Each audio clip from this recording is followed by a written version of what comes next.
pessoal, meu nome é Maria Tereza, eu sou aluna do 8º período de Geografia do Instituto Federal.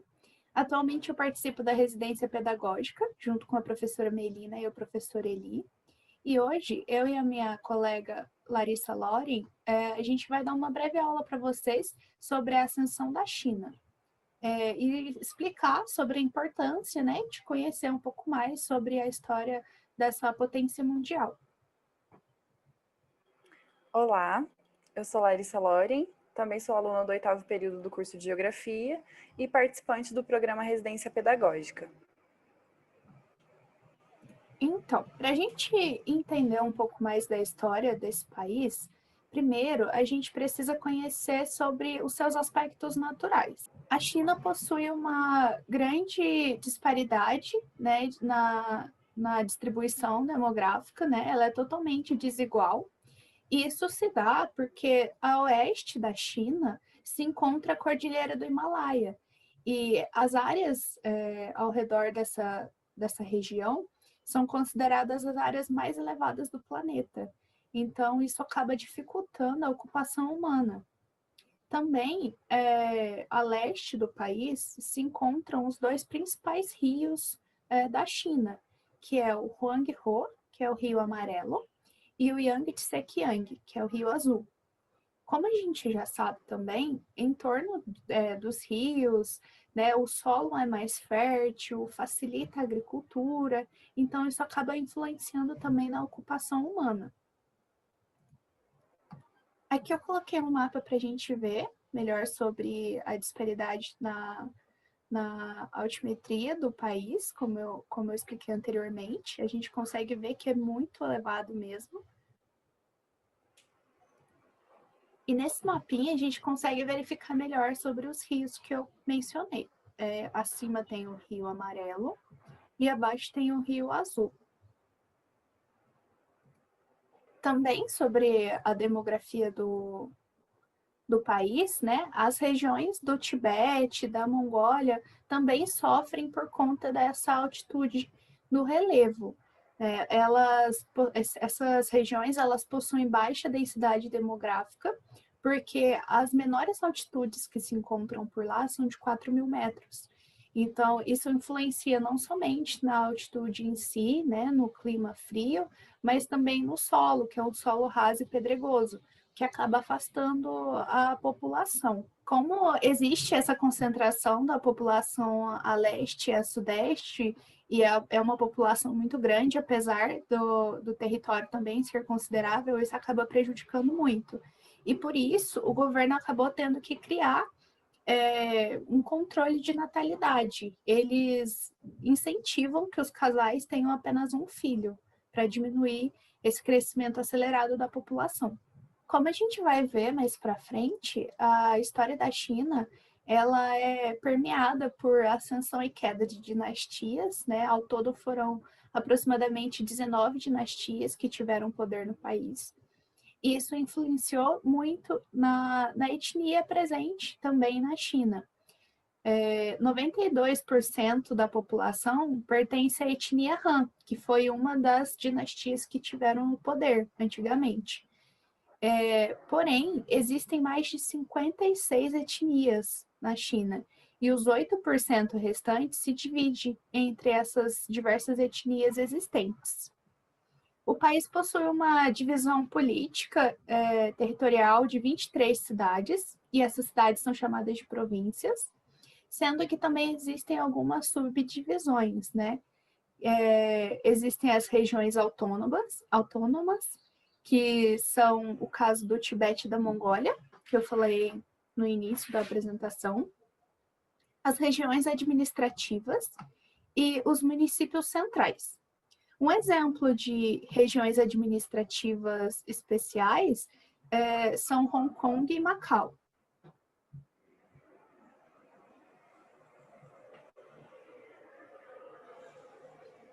Como eu coloquei anteriormente, né, ao longo da história existiram aproximadamente 19 dinastias. Então, se a gente for estudar aprofundado, né, sobre essa história da China antiga, é uma história bem complexa, cheia de revoluções e guerras. Foram mais de 250 anos de guerra contínua. Então, aqui eu pontuei para vocês as partes principais dessa história que a gente precisa conhecer. Foi o nome do país, né? Se deu por conta do imperador Qin Shi Huangdi, da dinastia Qin. O país levou o nome dele e foi ele que promoveu a unificação na China. Como eu mencionei, existiram muitas guerras entre essas diversas dinastias, né?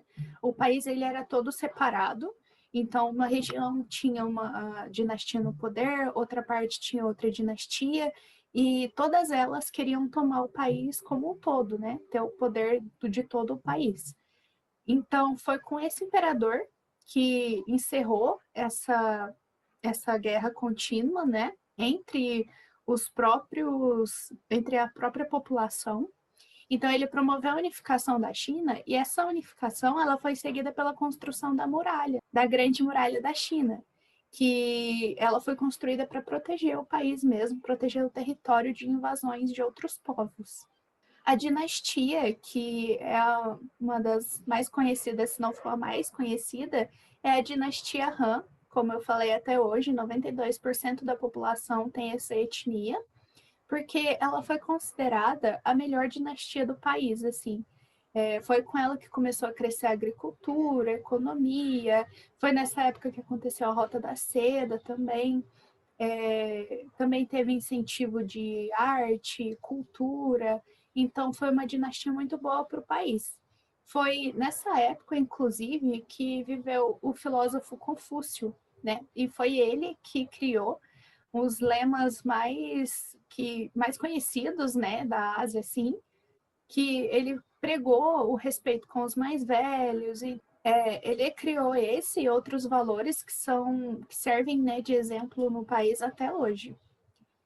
Foi na dinastia Ming que a China começou a sofrer invasões europeias, como a gente vai ver mais para frente, o país sofreu muito na sua história por invasões, saqueamento, a economia ficou extremamente abalada durante esses períodos, e essas invasões iniciaram na dinastia Ming, aproximadamente no século XIX. Com essas invasões, chegou o Reino Unido na China, né, e eles tinham um grande interesse na comercialização do ópio. Vocês já devem ter ouvido falar, né, nessa substância. Era um entorpecente que foi muito comercializado, mas a China chegou a um ponto que não tinha mais interesse em comercializar porque estava causando problemas na população.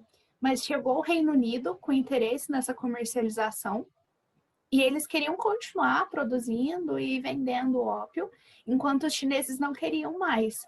Então foi assim que aconteceu a Guerra do Ópio. Foi nessa guerra que a China acabou perdendo Hong Kong para o Reino Unido por um tempo. Na verdade, existiram duas guerras do ópio, né? Foi na primeira que a China perdeu Hong Kong, e após a segunda guerra do ópio, que os chineses começaram a ser tomados mesmo por diversas invasões de diversos países, né? Países como os Estados Unidos, a França, o Reino Unido em si, e foi nessa época que eles exploraram totalmente a China, como eu citei anteriormente, deixando o país quebrado mesmo.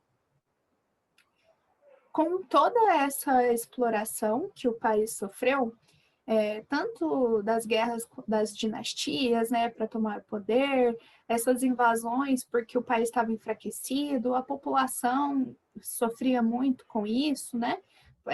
Tiveram diversas crises de fome, crise na agricultura, na economia geral, e foi todo nesse cenário que surgiram os dois grandes partidos que a gente tem até hoje naquela região, que é o Kuomintang, que é o Partido Nacionalista, e o Partido Comunista. Quando surgem esses dois partidos, volta a questão do poder do país.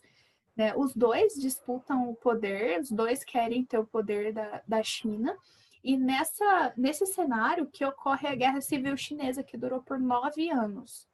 Nessa guerra civil, quem vence é o Partido Comunista, e eles expulsam o Kuomintang da China. Com essa guerra que o Kuomintang acaba fugindo para Taiwan e o seu líder toma o poder de lá. Por isso que hoje em dia a gente conhece, a gente ouve falar que existem duas Chinas, a China do Partido Comunista e a China do Kuomintang, que na verdade é Taiwan, que está no poder até hoje. Lembrando que Taiwan já foi motivo de muitas disputas também, assim como a China. Taiwan foi tomado pelos japoneses na Segunda Guerra Mundial e a China só havia conseguido recuperar a ilha por conta da Segunda Guerra em si, porque os japoneses foram atacados pelos Estados Unidos, né? Enfraqueceu, eles tiveram que voltar para o seu país e a China recuperou Taiwan. É só em 1976 que o grande líder comunista, o Deng Xiaoping, que é o segundo mais conhecido, acredito, né? Que ele toma o poder. Ele entra no poder e faz a grande abertura econômica do país, que é tão importante para chegar no que o país é hoje. Ele tinha como foco 4 principais áreas para que acontecesse o crescimento do país, que é a agricultura, a indústria, a defesa, a ciência e a tecnologia. Com essa abertura, né, ele visava o crescimento dessas áreas que ele tinha em foco, chegada de indústrias internacionais, né? E com isso, ele acaba fazendo uma coisa que é bem engraçada, assim, para o Partido Comunista, porque ele abre totalmente a economia e hoje, por conta disso, a economia do país ela é mista, mas 70% é controlada pelo setor privado. Com essa abertura econômica também, com esses projetos do Deng Xiaoping, que foi criado as ZEEs, que são as Zonas Econômicas Especiais. Essas zonas são cidades litorâneas que foram projetadas com a maior infraestrutura possível para recebimento de grandes empresas, grandes indústrias internacionais também, de todo o mundo, e que acabou acarretando o aumento da exportação, por conta dessas cidades terem essa infraestrutura de transporte, energética, né? Então, isso aumentou a exportação do país e essas cidades litorâneas são consideradas os grandes centros capitalistas da China. Dando continuidade na aula, né? Nenhum país impressionou tanto o mundo no que diz respeito à ascensão e expansão econômica, como aconteceu com a China nos últimos 30 anos.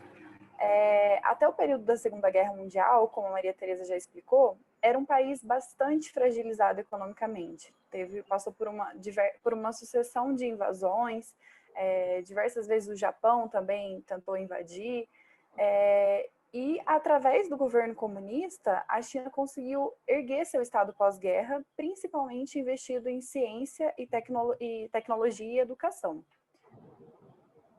A partir da década de 80, o país começa a aparecer no mercado internacional de uma forma muito rápida, por causa das medidas econômicas que foram adotadas pelo governo comunista como um plano de crescimento. De lá para cá, o país cresceu cerca de 10% ao ano, desde a década de 90. E isso é um fato inédito na história do modo de produção capitalista. Nenhum outro país, anteriormente ou após, teve tanto crescimento ao ano durante um período tão grande de tempo. E a partir disso, a China se tornou uma peça fundamental da economia mundial, principalmente a partir dos anos 2000, que é aí, em 2001, que o país vai entrar para a OMC, que é a Organização Mundial do Comércio, e vai se tornar, então, um dos maiores exportadores do mundo. E dando enfoque para essa questão dos investimentos em ciência e educação, que eu tinha mencionado, a China é hoje o país com maior número de patentes registradas. Patentes são registros intelectuais de invenções, e a China ultrapassou a quantidade de patentes que tinham sido registradas pelos Estados Unidos. Isso se deve devido ao investimento, ao grande investimento em ciência, educação e tecnologia. E hoje, a China possui também o segundo maior arsenal bélico do mundo, perdendo apenas para os Estados Unidos, e possui um enorme mercado consumidor de mercadorias, porque devido ao número expansivo da sua população, o mercado consumidor de mercadorias interno é muito grande. Considerando esses elementos, a China vai se tornar um importantíssimo líder geopolítico que vai começar a gerar um incômodo nos Estados Unidos, porque até então os Estados Unidos possuíam uma hegemonia, uma esfera hegemonizada no cenário econômico mundial. Era o principal país em questões econômicas, o país que mais influenciava o cenário econômico mundial. E a China começa a alcançar os Estados Unidos nesse sentido, e existem até estudos dizendo que até 2050 a China vai ser o país mais importante nesse sentido do cenário econômico. E justamente dentro dessa lógica vai surgir um cenário de divisão em um contexto mundial, porque vai se iniciar uma guerra comercial entre os dois países. Muita gente especula a respeito de uma possível guerra nuclear entre os dois países, mas isso não vai acontecer, porque ambos países precisam comercializar entre si. Ambos precisam um do outro no que diz respeito à importação e exportação. Mas essa guerra comercial existe, tanto que o presidente Donald Trump, em 2018, com o intuito de frear um pouco esse avanço econômico da China, começou a impor tarifas sobre os produtos consumidos, porque os Estados Unidos são o maior mercado consumidor dos produtos chineses. E uma vez que os Estados Unidos impõem tarifas sobre os produtos chineses, o consumo vai diminuir. E isso afeta diretamente a economia chinesa e o crescimento do PIB e da economia de forma geral.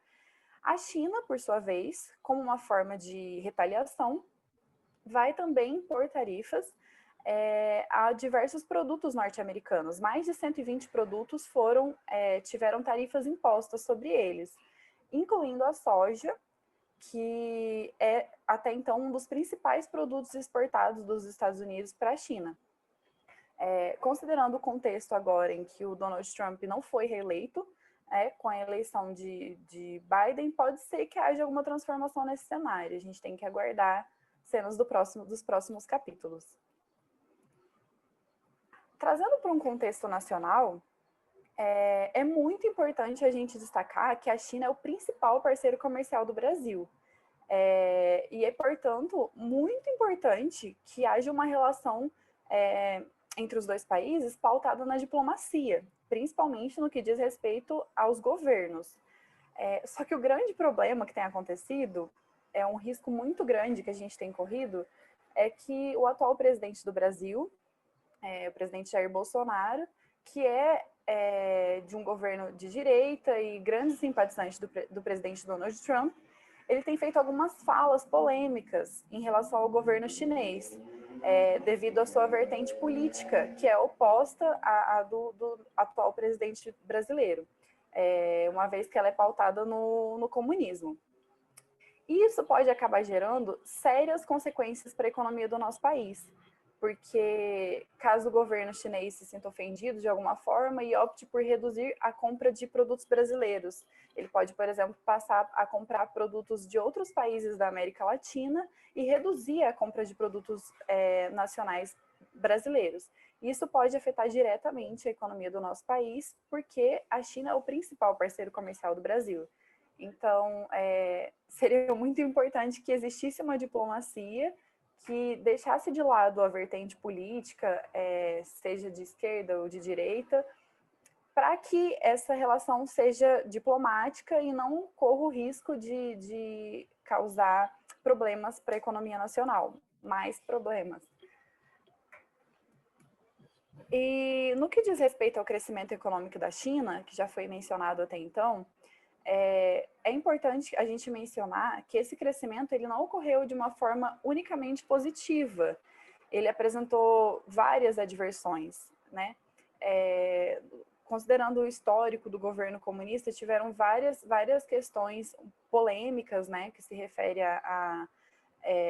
ao governo ditatorial, uma vez que o governo chinês ele não possui um caráter democrático. Trata-se de uma ditadura em que há apenas a existência de um único partido na China comunista, que é o Partido Comunista Chinês. E, desse modo, nem sempre há uma preocupação de se respeitar os direitos civis e os direitos humanos propostos pela ONU. Assim como a inexistência de fiscalização das leis ambientais e trabalhistas. Então, é importante que a gente trate desses aspectos também, né? Porque existiram polêmicas no que diz respeito a esse crescimento econômico. Mas nos últimos anos, a China tem investido bastante no que diz respeito à questão ambiental, em geração de energia eólica e solar. Isso se deve, em grande parte, muito mais à necessidade de uma diminuição da dependência dos combustíveis fósseis, que são finitos e que muitas vezes acabam gerando adversidades geopolíticas.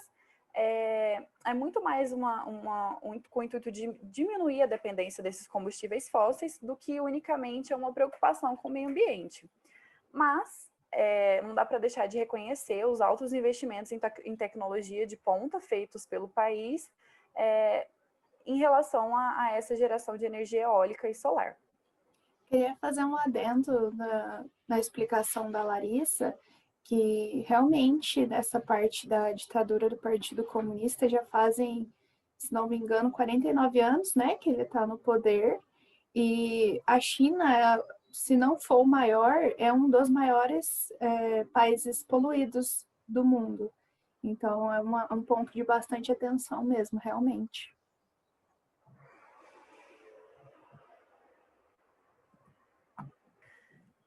É impossível a gente falar de China nos dias atuais sem entrar no contexto da pandemia da Covid-19. É importante a gente contextualizar a questão da atual doença que tem assolado o mundo em proporções de pandemia. Só que a gente tem que destacar que a gente tem que tomar um cuidado ao se referir à doença, porque não se trata de uma doença chinesa. É uma doença que surgiu em uma cidade da China, porém, o vírus já existia em outros lugares antes e apenas essa mutação surgiu em um município chinês. Só que a gente tem que tomar cuidado para não aderir a falas xenofóbicas, porque não tem nada a ver, a doença não tem nada a ver com a população chinesa e muito menos com a forma de governo do país. Quando a gente trata de pandemias, a gente trata do contexto científico delas, e não de um caráter com caráter xenofóbico, ou, enfim, tem que tomar um certo cuidado para falar desse contexto. O país foi o primeiro a sofrer com as consequências da doença, porque os primeiros casos surgiram no município de Wuhan, que é a capital da província de Hubei, na China. Mas muito se fala das medidas de contenção que foram adotadas pelo país, que foram executadas de forma muito rápida e assertiva. O Brasil já teve mais casos de morte do que a China, que possui uma população muito maior do que a população do Brasil, e vários outros países também que não adotaram medidas de controle de transmissão da doença tão rígidos quanto o que o governo chinês adotou, como o lockdown, também tiveram um número mais expressivo de mortes. E, nesse sentido, o governo ditatorial impôs um lockdown, e é muito mais fácil, sem fazer juízo de valor nesse sentido, é muito mais fácil impor essas medidas e executar um plano ágil de controle de transmissão, considerando que é um governo ditatorial.